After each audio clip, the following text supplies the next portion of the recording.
온 도시가 네온사인 불빛에 흠뻑 젖어가던 지난주 목요일 밤, 서울 여의도의 심장부. 대한민국 방송의 역사가 살아 숨쉬는 KBS 본관 뒤편, 어둠이 짙게 깔린 골목으로 한 대의 검은색 밴이 소리 없이 미끄러져 들어왔다. 그 순간을 포착한 이는 아무도 없었지만 그 차 안에서는 곧 다가올 방송계의 거대한 지각 변동을 예고하는 숨막히는 긴장감이 흐르고 있었다. 공식 스케줄이 종료된 지 채 10분. 차 문이 열리자마자 트레이드마크인 해맑은 미소를 장착한 찬또배기 2,000원이 튀어나오듯 내려 거대한 우산을 펼쳐들었다. 동행한 매니저가 찬원씨, 천천히 가셔도 됩니다. 라며 애타게 외쳤지만 그의 발걸음에는 한치의 망설임도 없었다. 그는 이미 무언가에 이끌린 듯 골목 안쪽에서 자신을 기다리는 운명적인 만남을 향해 나아가고 있었다. 그의 앞에 나타난 것은 잘 다려진 양복 차림의 중년 남성. 바로 KBS 예능국 전체를 총괄하는 방송가에서 걸음의 제왕이라 불리는 박 국장이었다. 방송국 내에서조차 그의 진짜 속내를 읽어낸 이가 없다는 포커페이스의 달인. 하지만 그 순간만큼은 2,000원의 손을 마주 잡은 그의 두 눈꼬리가 설핏 올라가며 따스한 미소를 머금고 있었다. 두 사람은 깊은 신뢰가 담긴 악수를 나누고 칠흑 같은 어둠 속으로 나란히 발걸음을 옮겼다. 방송계 거물과 트로트 황태자의 비밀 만찬, 역사는 여기서 시작됐다. 두 사람이 향한 곳은 박 국장이 직접 추천하고 예약한 150석 규모의 최고급 한식 다이닝. 저녁 8시 정각, 넓은 홀은 방송 관계자들과 회식팀으로 북적였지만 베테랑 직원들은 두 사람의 아우라를 즉시 감지하고 가장 깊숙한 곳에 위치한 별실로 안내했다. 이것은 단순한 비밀 회동이나 언론 플레이가 아니었다. 공식적인 표현으로는 감사 만찬.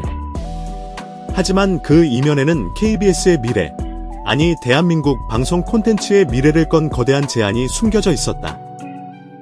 이유는 명확했다. 추락하던 불후의 명곡 시청률을 극적으로 반등시킨 1등 공신이자 공연형 특집의 절대적인 상징이 된 2,000원에게 고마움과 함께 새로운 차원의 협업을 제안하기 위함이었다.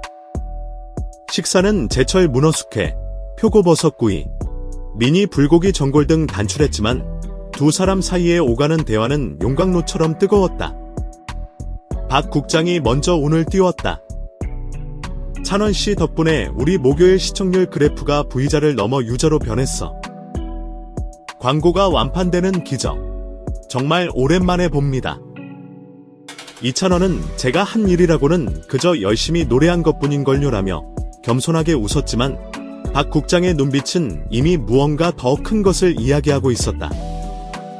이내 그는 품 안에서 마치 비밀 병기처럼 두툼한 서류 봉투 하나를 꺼내 건넸다. 그 안에는 2,000원의 눈을 순간 거대하게 만든 충격적인 내용물이 들어있었다.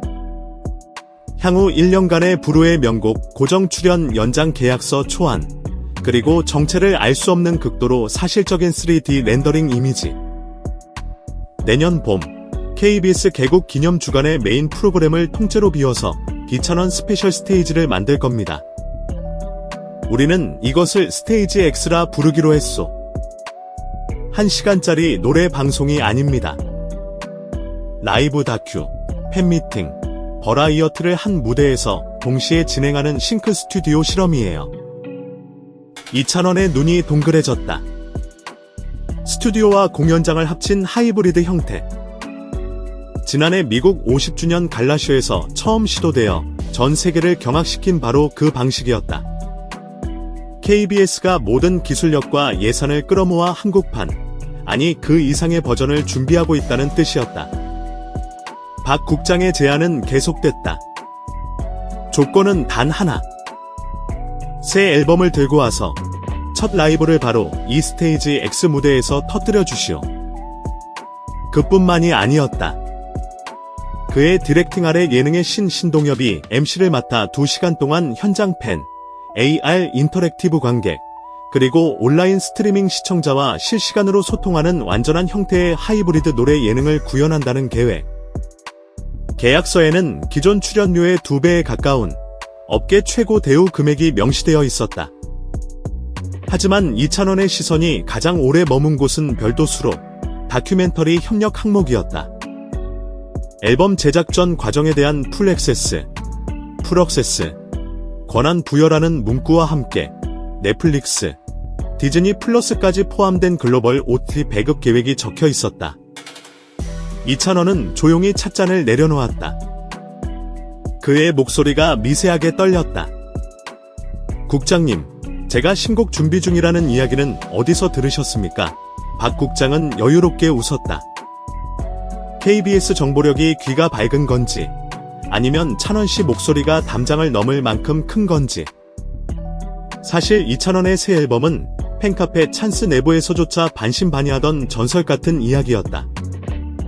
일본 유명 작곡가와의 화상 미팅설, 장르가 트로트, 록, 포크를 넘나드는 크로스오버라는 추측, 전국을 돌며 직접 작사한다는 확인 불가의 떡밥까지. 소속사조차 철통 보안을 유지하던 그 루머가 이날 본인의 입으로 올해 안에는 꼭 내야죠라며 공식화되는 순간이었다. 대화는 새벽 1시를 넘겨 절정으로 치달았다. 박 국장은 디저트 대신 USB 하나를 더 건넸다. 그 안에는 30초짜리 3D 무대 시뮬레이션 영상이 담겨 있었다. 무대 중앙을 가르는 360도 회전 플랫폼, 바닥 전체를 뒤덮은 거대한 LED 플로어, 관객의 움직임까지 잡아내는 AR 카메라와 모션 캡처 센서. 박 국장은 와인잔을 돌리며 답했다. KBS도 이제 지상파끼리의 시청률 싸움이 아니라 세계를 상대로 라이브 콘텐츠 파크를 보여주려 합니다. 그 중심에 당신처럼 믿고 보는 가창형 예능인이 서 있어야 하고요. 다음날 인터넷에는 이찬원 x KBS 국장 독대 포착기라는 목격담이 올라왔지만 두 사람은 침묵했다. 그리고 월요일 불후의 명곡 제작진 전원이 참석한 기획회의에서 박 국장의 공식 선언이 터져나왔다. 이찬원 1년 재계약. 단 1초의 고민도 없이 오케이 했습니다. 그리고 내년 봄 찬원 스페셜 스테이지 편성 확정. 회의장은 벌집을 쑤신 듯 웅성거렸다. 연출 PD가 손사래를 치며 물었다. 국장님, 우리 판에 AI 기둥박을 예산은 남겨두신 거죠? 박 국장은 빙그레 웃으며 답했다. 그 대신 시청률 12% 넘겨줘요. 소식은 언론의 삽시간에 퍼져나갔다. KBS 이찬원 스테이지 X 론칭, 신동엽 MC 확정. 헤드라인이 포털 메인을 장식했고 대중의 반응은 폭발적이었다. 한편 SBS와 MBC 예능국에는 비상이 걸렸다. 화요일 아침 9시 SBS 내부 회의록에는 이런 문장이 적혔다고 전해진다. 이찬원, 내년 상반기는 사실상 독점. 비슷한 포맷으로는 절대 이길 수 없다. 결국 타 방송사들은 이찬원 예능 블랙아웃 기간을 설정하고 역으로 그의 편성을 피해 다른 라인업으로 수정하는 방안을 검토 중이라는 소문까지 돌았다. 물론 변수는 있다. 직접 작사, 작곡 비율이 늘어난 앨범 완성도에 대한 부담, 이미 확정된 다른 방송 스케줄과의 충돌, 그리고 올봄 진단받았던 성대결절 의심 소견까지. 하지만 이 모든 리스크를 알면서도 KBS와 이찬원이 전진하는 이유. 그것은 콘텐츠 시장의 논리나 방송사의 전략을 넘어 이찬원이라는 인간 자체가 뿜어내는 긍정 전파, 팬들이 말하는 찬원 바이브 때문이다. 제가 누군데요? 전국 노래자랑 가서 하루에 30곡도 불러본 사람입니다. 걱정보다 콘티 주세요. 두 사람이 돌아선 골목 끝, 우산 위로 빗방울은 여전히 세차게 떨어졌지만 그 빗소리는 더 이상 차가운 소음이 아니었다. 곧 우리 모두의 심장을 적실 위대한 쇼의 서고 아름다운 피아노 선율처럼 맴돌고 있었다. 이제 준비는 끝났다. 우리는 이미 플레이 버튼 위에 손가락을 올렸다. 대한민국 방송의 역사가 새롭게 쓰이는 그날을 기다리며